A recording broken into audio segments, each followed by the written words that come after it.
Good afternoon, everyone. Hopefully, everyone's had a great Monday so far.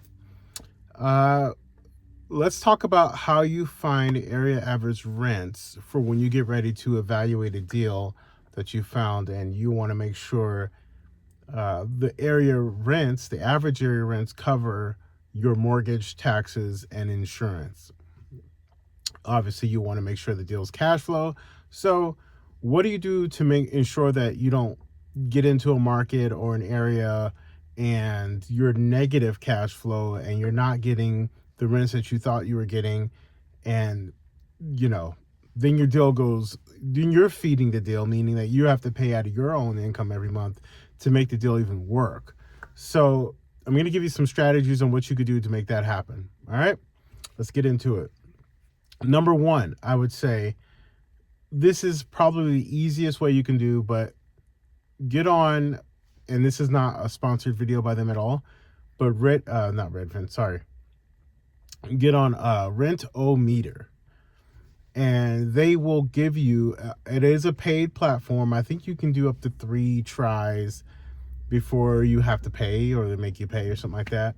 But what it does, it's a system that they take all the information from, as far back as I think a year. I think you look at 12 months. I encourage people to look at 3 months. I remember when the software first came out, they only let you do like the last, what was it? I want to say like not 6 months or something like that. It never really got you up to like current. So you're always a little bit of a lag, which it wasn't great for checking area average and rents. However, now they've updated it for the last several years now to where you can look at the last 3 months of leases signed in your area, and you'll see what that average is based on what you're putting in: your address, zip code, number of bedrooms, number of bathrooms, square footage, and all that good stuff. And it takes all of that information, and it'll pull up maybe 24 leases that were signed in the last 3 months, which gives you good data so you understand what that area, where the rents are. And it spits out like 3 or 4 different types. It'll say your the median, average, and then high end, the 20th or 75th percentile, and so forth and so forth. But I like Rent-O-Meter because it's a great way to get information very quickly. So if you're evaluating a deal and you needed the information to be pumped out fairly quickly, Rent-O-Meter is an awesome platform for that. And it'll tell you, it has a little gauge on there, like a what do you call it, like a thermometer or whatever, and it'll tell you if your rents are too high or too low, or you're right in the center. So I do like that from that aspect. And then you can pay for the pro package, and they supposed to print out like a market reports for the areas. I never used that. I don't think that it was super beneficial for me. Yeah, I can see how it would be beneficial if you were like a huge, uh, you're one of those big companies or whatever. But for small mom and pops, I think the regular, traditional, standard one is just fine. I use it, and if you sign up around like December or find a holiday, they discount it. So I don't know. I want to say it's like $89 for the year or something like that. It could be less, but that's a great resource to get quick information fast. And again, one thing you need to keep in mind is how I look at this is I always want to discount my rents and make sure that I'm 10% below the area average. That way it gives me a little play if I need to lower rents for whatever reason. Before we continue, please like, subscribe. If this information has been beneficial to you, you enjoy the content, I would really appreciate you guys if you would like and subscribe, share, and please comment, and I will answer as many as come in as possible. So appreciate that. Thank you. I think we're up to 158 subscribers or something like that, so I really appreciate it. It's been a great ride so far, and please continue to support the channel. Thank you so much. So that's Rent-O-Meter. And then number 2, what I would look at is Craigslist. Craigslist used to be the Rent-O-Meter. It used to be like For those of you who don't know, I spent 10 years in multifamily, managing apartments and things of that nature.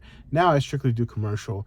Rental meter, I wouldn't use it in the commercial application. It's just not going to give you the good, information you need on that application. But we're talking about, small multifamily, duplexes, triplexes, quads, and so forth, single family homes.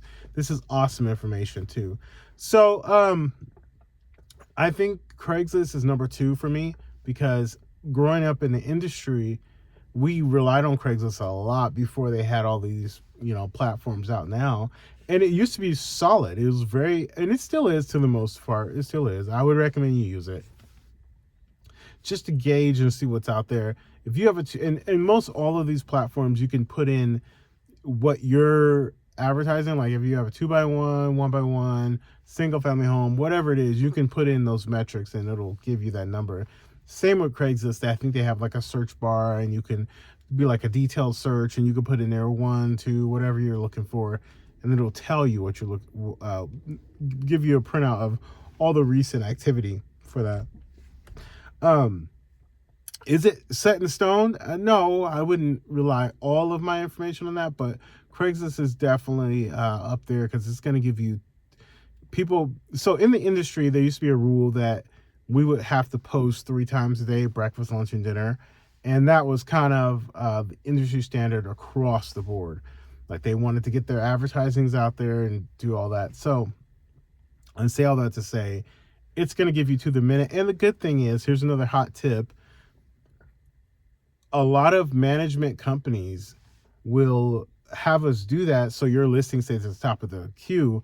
But the other benefit of that is the information, the pricing information that they're inputting on Craigslist is from other softwares that we use to dictate the area average rents, like YieldStar, so for AppFolio, all of those things.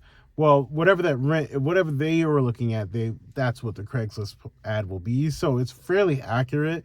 It's not like it's just guessing, right? So, and these are huge companies that are putting this information out there. So take that information and do what you will, but that is a hot tip. Thought I would share that.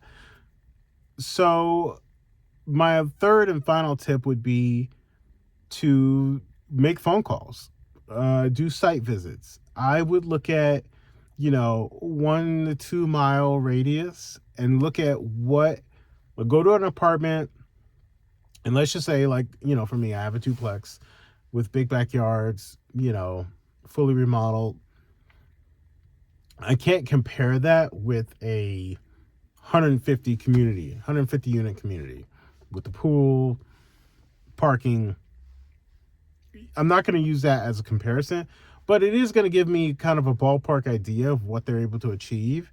And I actually think that having a smaller, more intimate unit is a higher demand, especially if you have a backyard and private space. People want their private space. They don't want to be, jumbled up with a bunch of people. So if, let's just say, a 4-bedroom, 2-bathroom apartment is renting for $4,200, which these are numbers that I have seen, easily I can come in and undercut them and rent my place out for $3,300, and I'm still able to make a really good profit, and the tenants are still able to get a really good deal.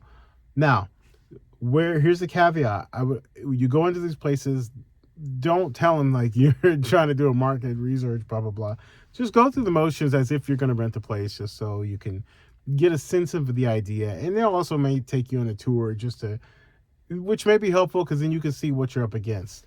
But making calls and going on site visits, I think that's a great way to gauge the market, see what your average area rents are. Hopefully this is helpful to you. I appreciate you guys taking the time out to watch this video. And if you got to the end, double thanks for you. Please don't forget to like, subscribe, comment, and share. Take care. Bye.